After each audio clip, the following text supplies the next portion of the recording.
মিথিলার রুমে যেতেই দেখি মিথিলা তার দুলাভাইয়ের সাথে অন্তরঙ্গ মুহূর্ত পার করছে। মিথিলা আমার চাচাতো বোন।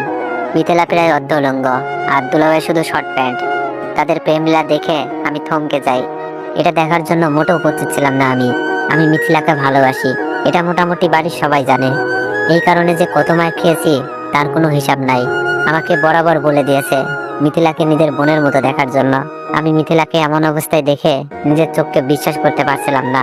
ছি ছি মিথিলা, এইসব কি দেখছি? আর দুলাভাই আপনি কি করে পারলেন এটা করতে? আমার আওয়াজ শুনে যেন ওদের মাথায় আকাশ ভেঙে পড়ছে।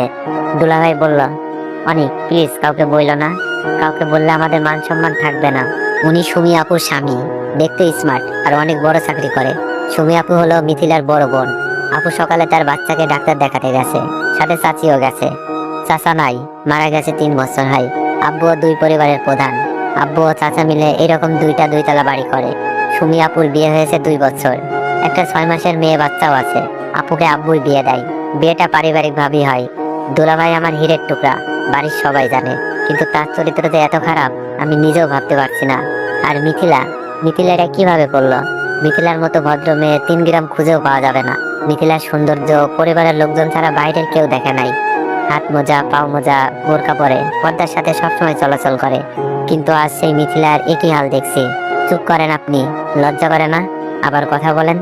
আর মিথিলা, তুই না পর্দা করিস, কোনো পরপুরুষের সামনে যাস না, এই তোর পর্দার আড়ালের চেহারা? আমার কথা শুনে মিথিলা কিচ্ছু বলছে না, নিজেকে ঢেকে শুধু কেঁদেই যাচ্ছে। তোর জন্য তো পুরো পর্দাশীল নারীর সম্মান নষ্ট হলো। কি দরকার ছিল পর্দা করার? পতিতা পল্লীতে গেলেই তো পারতিস। এই মিথিলাকে যখন আমি বলতাম, মিথিলা আমি তোকে ভালোবাসি, তোর জন্য সব করতে পারবো, তখন মিথিলা আমার চরিত্র নিয়ে কথা বলতো আর আব্বুকে বলে আমাকে মার খাওয়াইতো। মিথিলা কান্না করতে করতে বলল, অনিক কাউকে বলিস না প্লিজ। মিথিলা, আমি যখন তোকে ভালোবাসি বলতাম, তুই আমার চরিত্র নিয়ে কথা বলতি, আব্বুর কাছে মার খাওয়াইতি। আজ তোর আসল রূপটা দেখুক সবাই। আর দুলা ভাই, আপনাকে আর কি বলবো? আমি রুম থেকে বের হয়ে যাচ্ছিলাম, ওদেরকে যতই বলি রূপ দেখিয়ে দিব, কিন্তু সুমি আপুর সংসারটা কি হবে? আর একটা 6 মাসের মেয়েও আছে তাদের। আর মিথিলা তো আমার চাচাতো বোনও, যাকে আমি ভালোবাসি, তার সম্মান কি করে নষ্ট করি? দুলাভাই মাথা নিচু করে বসে আছে। আমি বললাম, দুলাভাই আপনি এখন এখানে বসে আছেন? আমার কথা শুনে দুলাভাই রুম থেকে বেরিয়ে যায়। আমি বললাম, মিথিলা, অন্তত তোর কাছ থেকে এটা আশা করি নাই, কাজটা কিন্তু বেশি ভালো করিস নাই। বলেই যখন রুম থেকে বের হতে যাব, দেখি দরজা আটকানো। মিথিলা চিল্লাতে শুরু করে দিছে, অনিক আমাকে ছেড়ে দে প্লিজ, আমার এত বড় সর্বনাশ করিস না, আমি তোকে ভাইয়ের মতোই ভাবি। অনিক না প্লিজ। মিথিলার কাণ্ডে আমি বাকরুদ্ধ। সেই সুযোগে মিথিলা ভিতর থেকে দরজা আটকিয়ে দিছে। আমি কথা বলতে পারছি না, গলা দিয়ে আওয়াজও বের হচ্ছে না, মনে হচ্ছে হাত পা সব বেঁধে রেখেছে কেউ।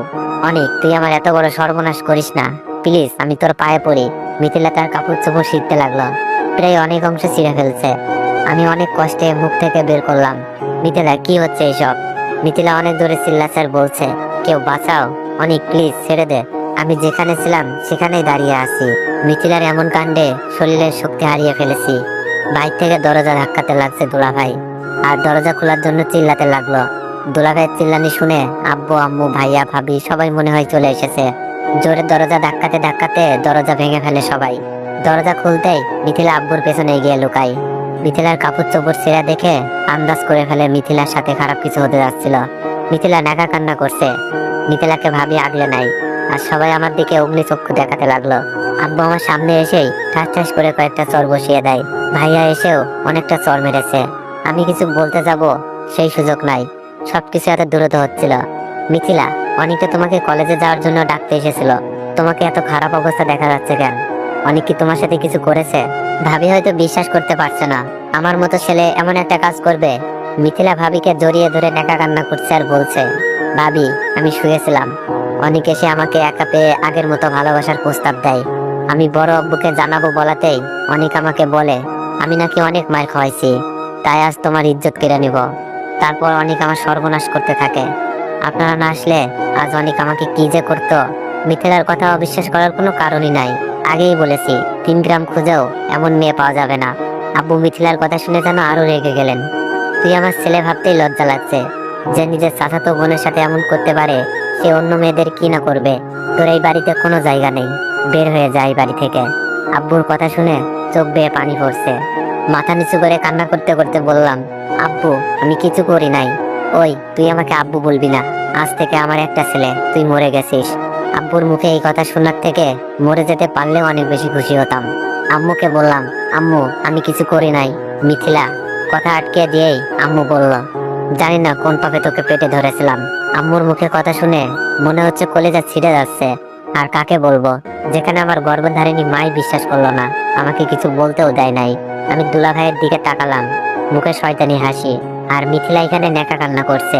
সুমি আপু চলে এসেছে, যার আদরে আমার বড় হওয়া, যে আপুটা আমাকে আপন ভাইয়ের মতো ভালোবাসে, আমাকে এখনো মুখে খাবার তুলে খাওয়ায়।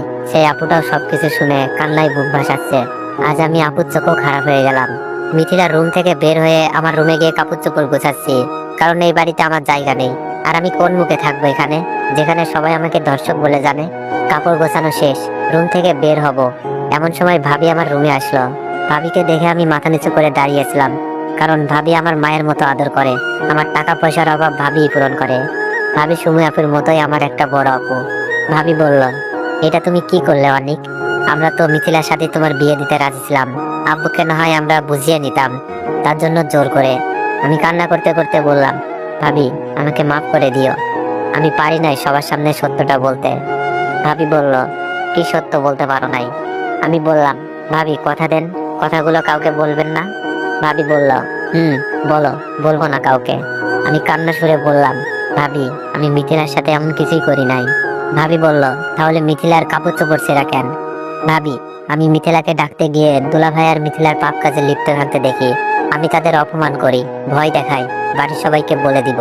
কিন্তু পরে আপুর সংসার আর মিথিলার সম্মানের কথা ভেবে থমকে যাই।